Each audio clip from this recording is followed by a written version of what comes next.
बिस्मिल्लाहिर्रहमानिर्रहीम। अस्सलाम वालेकुम बच्चों। आज का जो हमारा टॉपिक है वो बहुत ही इम्पोर्टेंट टॉपिक है लॉन्ग क्वेश्चन के पॉइंट ऑफ व्यू से। टॉपिक हमारे पास है molar specific heat and its types. हमने मोलर स्पेसिफिक हीट को समझना है एंड देन इसकी टाइप्स को डिस्कस करना है और देन लास्ट पे हमने एक बहुत इंपॉर्टेंट रिलेशन ड्राइव करना है।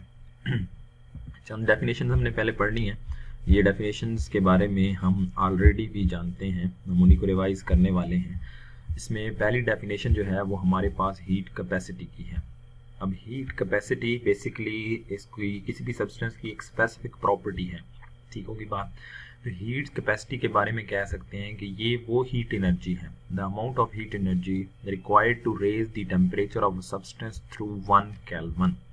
अगर हमारे पास कोई भी एक सब्सटेंस है, लाइक ये हमारे पास एक सब्सटेंस है, इसका टेम्परेचर हम राइज करना चाहते हैं 1 केल्विन टेम्परेचर राइज करना चाहते हैं। तो 1 केल्विन टेम्परेचर राइज करने के लिए हमें इसमें हीट ऐड करना पड़ेगी। क्यों हीट हम ऐड करेंगे? तो जितनी हीट ऐड करेंगे 1 केल्विन टेम्परेचर राइज के लिए वो इसकी हीट कैपेसिटी कहलाएगी। तो हीट एनर्जी जो कि 1 केल्विन टेम्परेचर राइज करने के लिए चाहिए उसको हम हीट कैपेसिटी का नाम देते हैं। अब हीट कैपेसिटी को अगर हम मोर स्पेसिफिक लेके चलें तो उसको हम कहते हैं स्पेसिफिक हीट। और स्पेसिफिक हीट क्या है? ये भी वही 1 केल्विन टेम्परेचर राइज के लिए हीट रिक्वायर्ड है, लेकिन यहाँ हम मैस फिक्स कर देते हैं।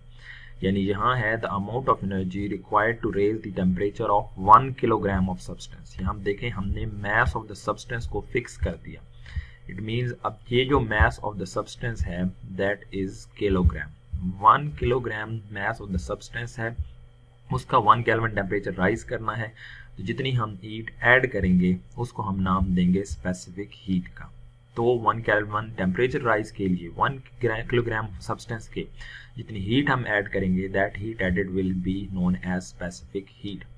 Specific heat is represented by C. इसकी अगर हम इक्वेशन को देखें तो हम कहते हैं कंसिडर हमारे पास एक बॉडी है जिसका मैस कितना है m, वो एक सर्टेन टेम्परेचर पर मौजूद है। हम उसमें क्या करते हैं? क्यू हीट ऐड करते हैं। क्यू हीट ऐड करने से उस सब्सटेंस का टेम्परेचर राइज कर जाएगा। जितना टेम्परेचर राइज करेगा that depends upon the specific heat. यहाँ अगर हम एक चीज देखें तो ये जो हमारे पास हीट एडेड होती है that is directly related to mass of the body.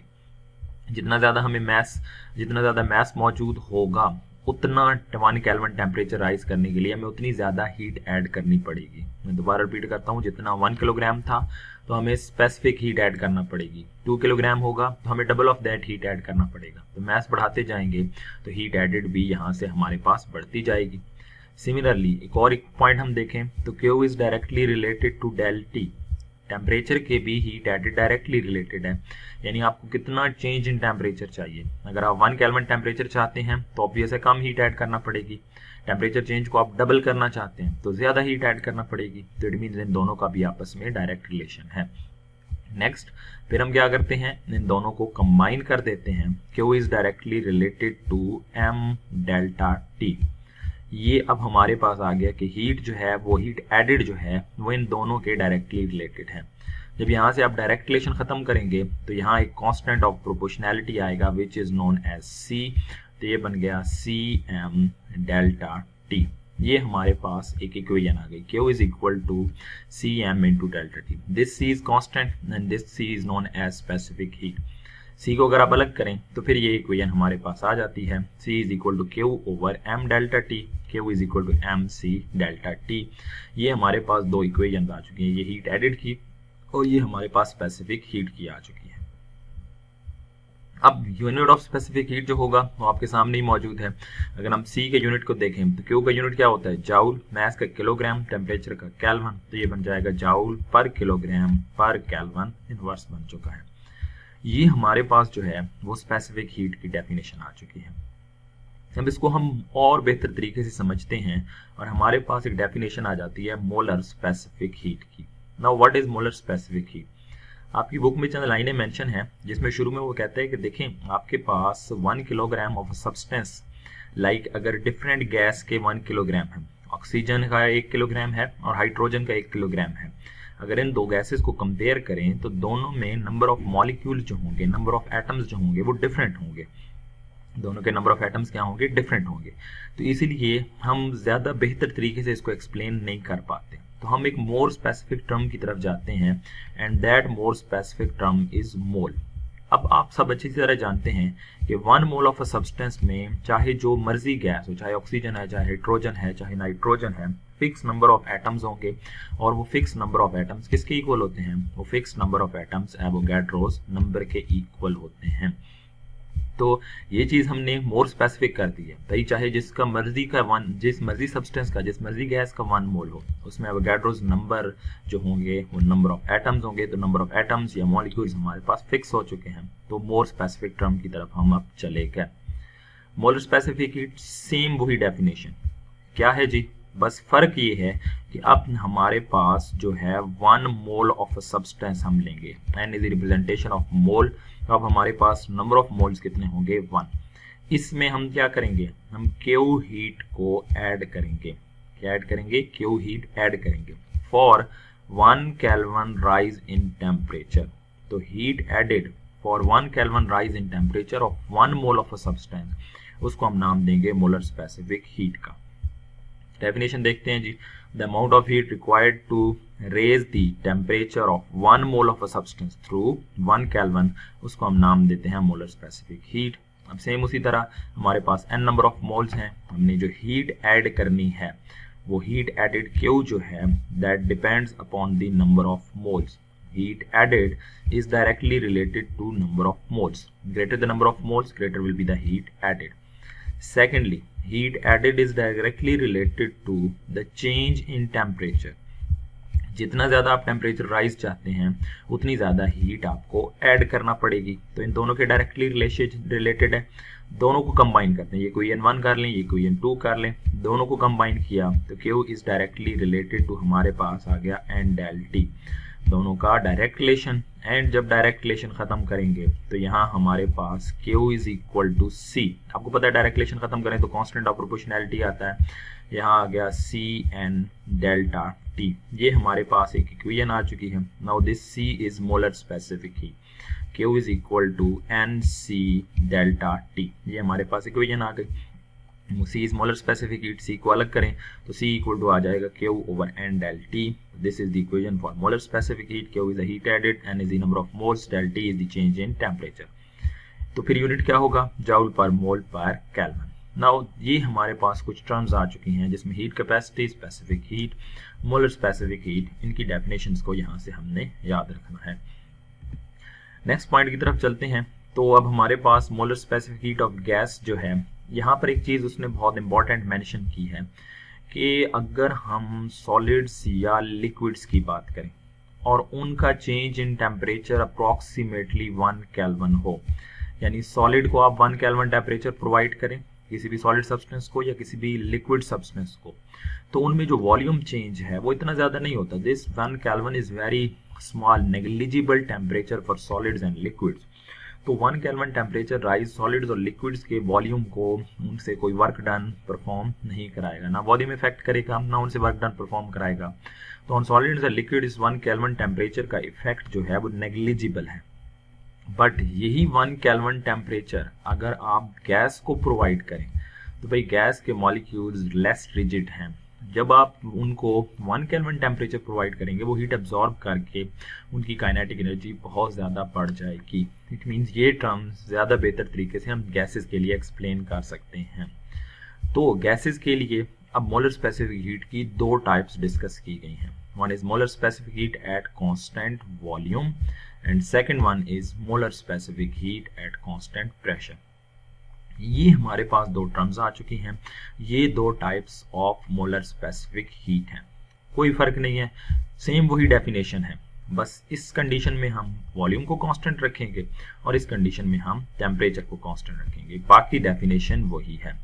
जैसे पहली डेफिनेशन है molar specific heat at constant volume, तो यहाँ हम देखते हैं the amount of heat energy required to raise the temperature of 1 mole of a substance through 1 kelvin.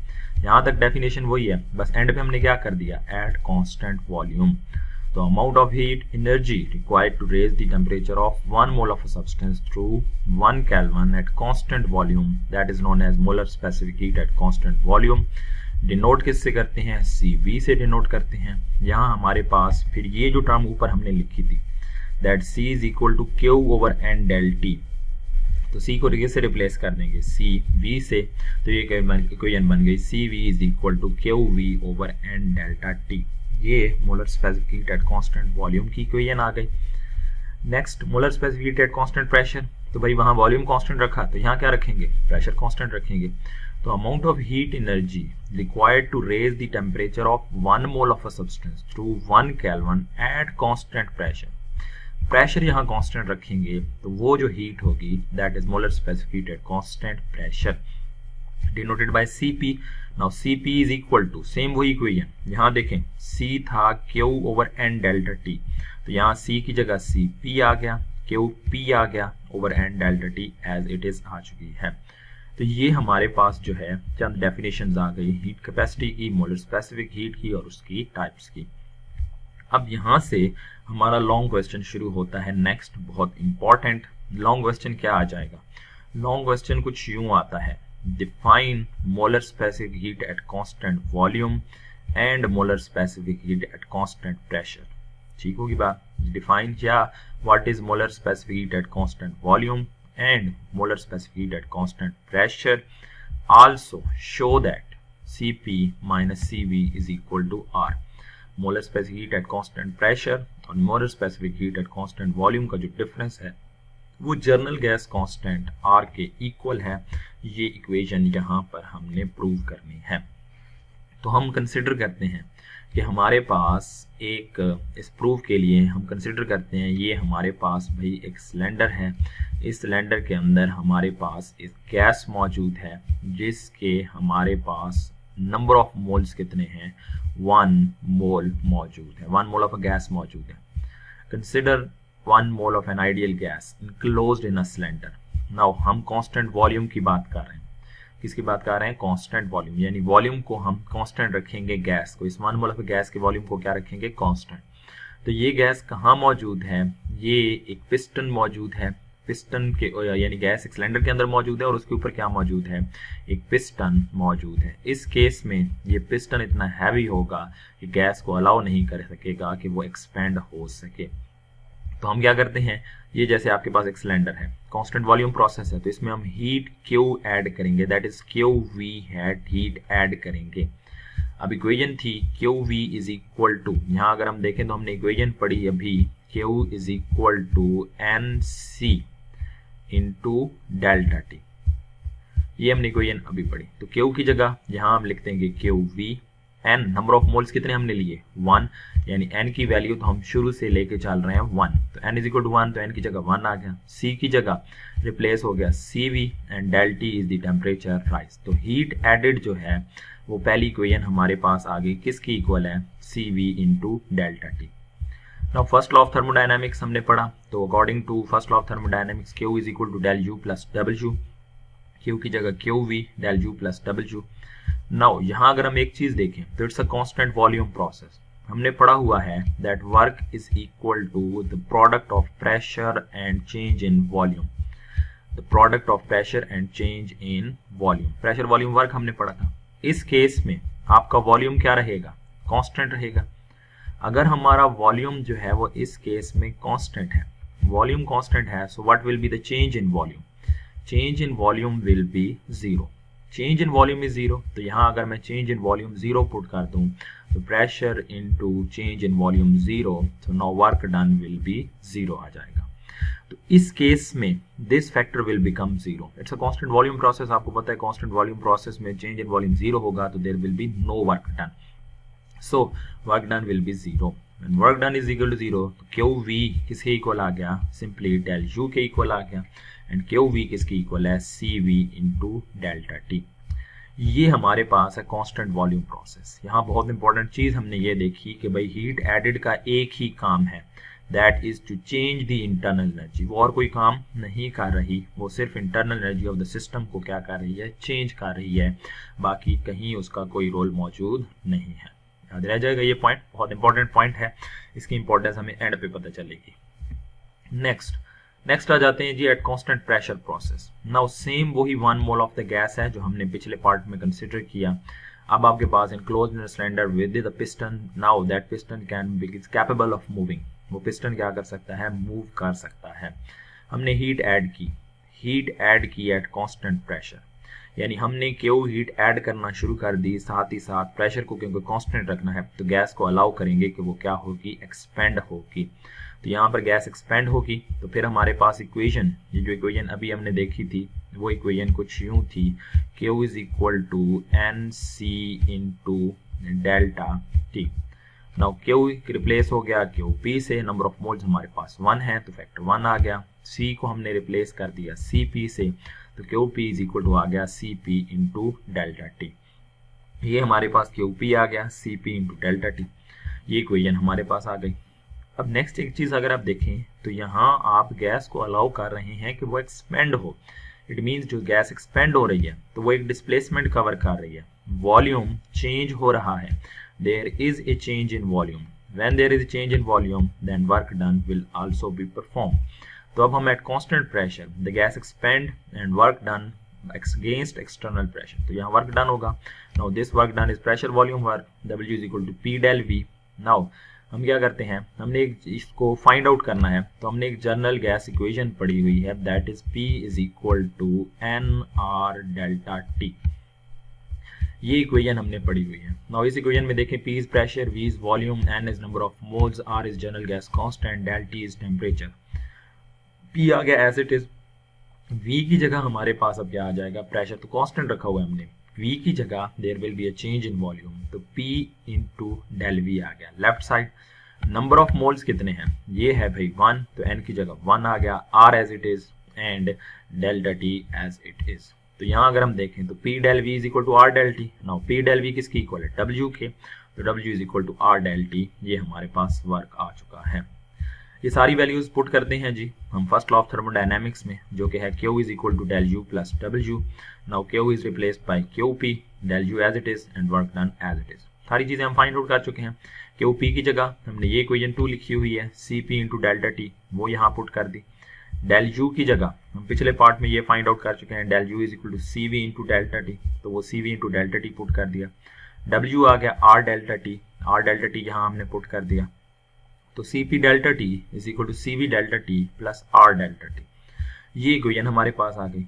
अब इस साइड पर देखें क्या चीज कॉमन है, डेल्टा T कॉमन है। डेल्टा T कॉमन लें तो यहाँ भी डेल्टा T था, ये जो डेल्टा T हैं ये भी कैंसिल हो जाएंगे, तो इक्वेशन बनेगी CP is equal to CV plus R, ये फैक्टर उधर जाएगा, CP minus CV is equal to R। तो ये हमारे पास पहली तो बात ये है कि ये प्रूव हो गया, ये हमारा यहाँ पर प्रूव हो गया लॉन्ग क्वेश्चन, बहुत इंपॉर्टेंट लॉन्ग क्वेश्चन है, ये हमने याद रखना है।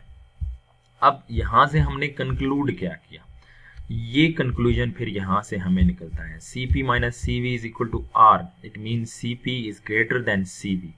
CP में से CV माइनस करें तब भी जनरल गैस कांस्टेंट बचता है, और यहाँ भी देखें CP CV प्लस R के इक्वल है, तो ये चीज प्रूव करती है that CP is greater than CV। कितना ग्रेटर है, बाय एन अमाउंट जो कि किसके इक्वल है, जनरल गैस कांस्टेंट R के इक्वल है, तो CP is greater than CV, यही हमने प्रूव करना था।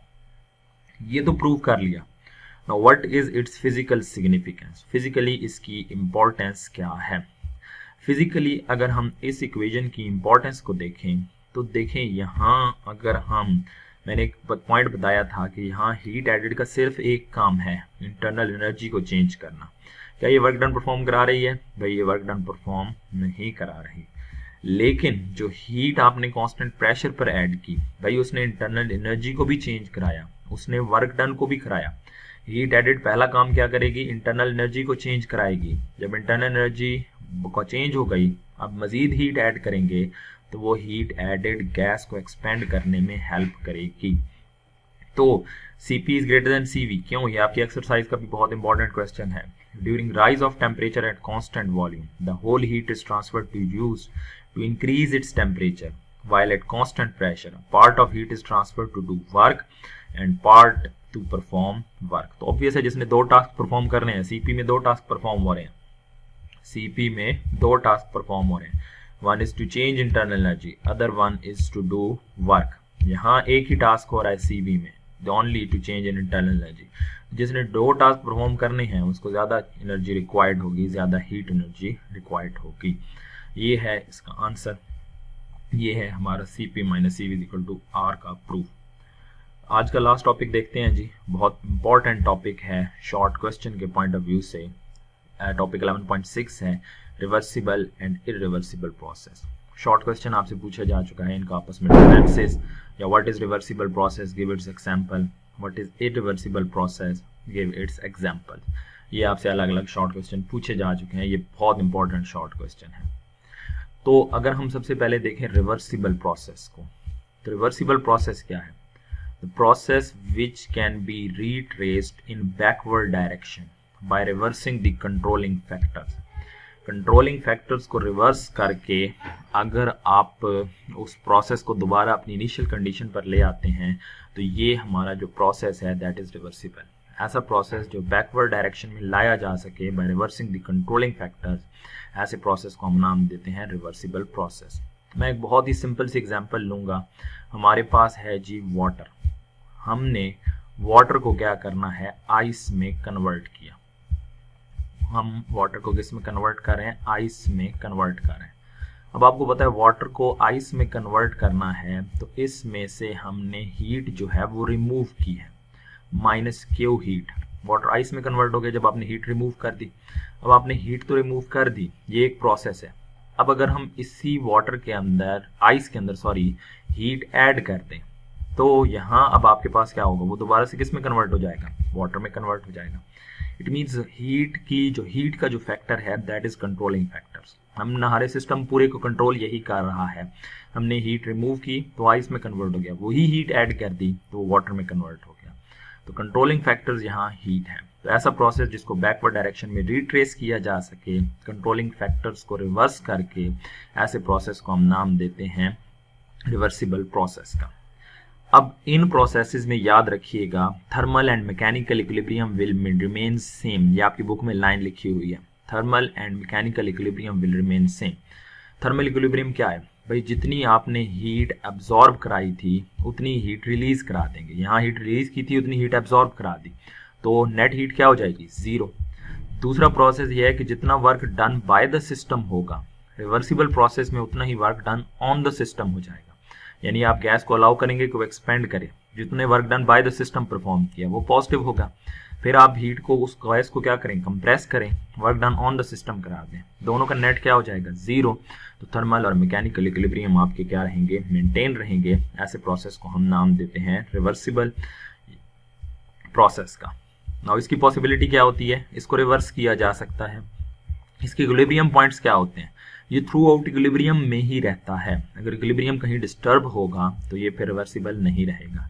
यानी वाटर को आइस में कन्वर्ट करना, आइस को वाटर में कन्वर्ट करना, हर एक स्टेप इक्विलिब्रियम में कंडक्ट होगा। मतलब ये है कि एक specific amount of heat release होगी तो specific amount of heat add भी हो जाएगी। कंपेयर करते हैं इसको इरिवर्सिबल प्रोसेस से, तो ऑब्वियस है इसकी उल्टी होगा, process which can not be retraced in backward direction. ऐसा प्रोसेस जिसको बैकवर्ड डायरेक्शन में हम दोबारा नहीं चला सकते कंट्रोलिंग फैक्टर्स को रिवर्स करके, ऐसे प्रोसेस को हम इरिवर्सिबल प्रोसेस कहते हैं। लाइक अगर हम एक बात करते हैं, जैसे यहाँ एग्जांपल भी हमारे पास आएगी एक्सप्लोजन की। एक पार्टिकल है, एक पटाखा है सपोज, वो जब एक्सप्लोड होता है तो अपने पार्टिकल में कन्वर्ट हो जाता है। क्या उसको रिवर्स करके एनर्जी दे के आप दोबारा से वो पार्टिकल्स इकट्ठे, वो दोबारा से क्या वो आपका जो है शेल या वो पटाखा बना सकते हैं, नहीं बना सकते। तो ये प्रोसेस इरिवर्सिबल प्रोसेस होगा। ये एग्जांपल है एक्सप्लोजन इसकी। Explosion is highly irreversible process. अच्छा जी, पॉसिबिलिटी क्या है, रिवर्स नहीं हो सकता। ये it is in equilibrium only at initial and final stage. ये सिर्फ इनिशियल और फाइनल स्टेज पे इक्विलिब्रियम में होगा। जैसे पार्टिकल रेस्ट पर था, यानी एक्सप्लोजन से पहले एक पार्टिकल रेस्ट पर था तो इक्विलिब्रियम में है।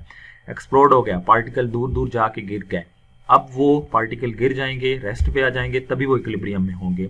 उस प्रोसेस के दरमियान में वो इक्विलिब्रियम में नहीं होंगे। तो ये इन दोनों का एक जनरल से कंपैरिजन है।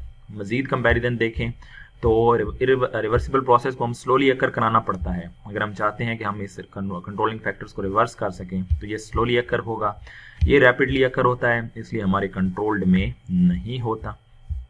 वर्क डन किस में ज़्यादा होगा? वर्क डन हमेशा इरिवर्सिबल प्रोसेस से ज़्यादा होगा रिवर्सिबल में, क्योंकि यहाँ पर ज़्यादा बेहतर तरीके से हमें सारे सिस्टम्स को कंट्रोल करना पड़ता है। यहाँ वर्क डन रिलेटिवली ज़्यादा होगा। यहाँ हमें कोई इक्विलिब्रियम तो मेंटेन रखना पड़ता, सिस्टम खुद ही सेल्फ ऑपरेट हो जाता है।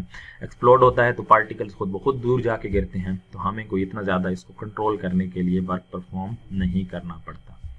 अब यहाँ एक टर्म है कि क्योंकि ग्रेटर होता है, ये एक साइक्लिक प्रोसेस है।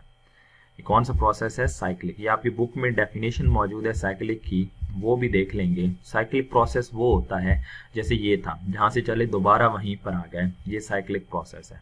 तो साइक्लिक प्रोसेस ऐसा प्रोसेस है जो कि जहाँ से चले दोबारा वहीं पर आ जाए। यहाँ बुक में आपकी डेफिनेशन यूज़ की गई है, आप देखेंगे तो वहाँ लिखा हुआ है succession of events which brings the system towards it's initial condition. Succession of events, successfully आप जो इवेंट्स हैं, जो प्रोसेसेस हैं, ये एक इवेंट है और रिवर्स भी एक इवेंट है। इन दो इवेंट्स को सक्सेसफुली आप ऑपरेट करा दें तो आपका इनिशियल कंडीशन पर दोबारा पहुंच जाएंगे। ऐसे प्रोसेस को हम नाम देंगे साइक्लिक प्रोसेस का। अब इसकी एग्जांपल हम देख लेते हैं रिवर्सिबल प्रोसेस की। तो ये कोई भी स्लो प्रोसेस हो, लिक्विफिकेशन, यानी अगर आपके पास कोई भी गैस मौजूद है उसको आप लिक्विफाई करें, या आपके पास एवोपरेशन का प्रोसेस है, अगर ये स्लोली कंडक्ट हो तो स्लोली कंडक्ट होकर आप क्या कर सकते हैं, पहले लिक्विड से वेपर्स में और वेपर से लिक्विड्स में इसको अक्कर करा सकते हैं अगर ये प्रोसेसेस स्लोली अक्कर हों, ताकि किसी किस्म का कोई फ्रिक्शनल लॉसेस ना हो। It's an ideal situation, you can say that हम माइनर से एनर्जी लॉसेस तो होंगे, बट हम उसको इतना स्लोली अक्कर कराएं कि किसी किस्म के फ्रिक्शनल लॉसेस ना हो।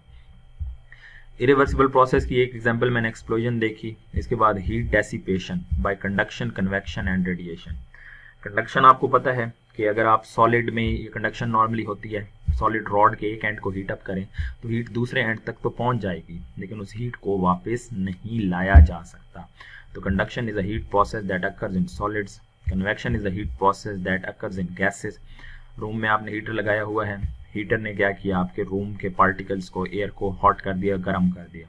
क्या आप दोबारा से वो हीट रिवर्स कर सकते हैं टुवर्ड्स अ हीटर? नहीं कर सकते, दैट इज कन्वेक्शन।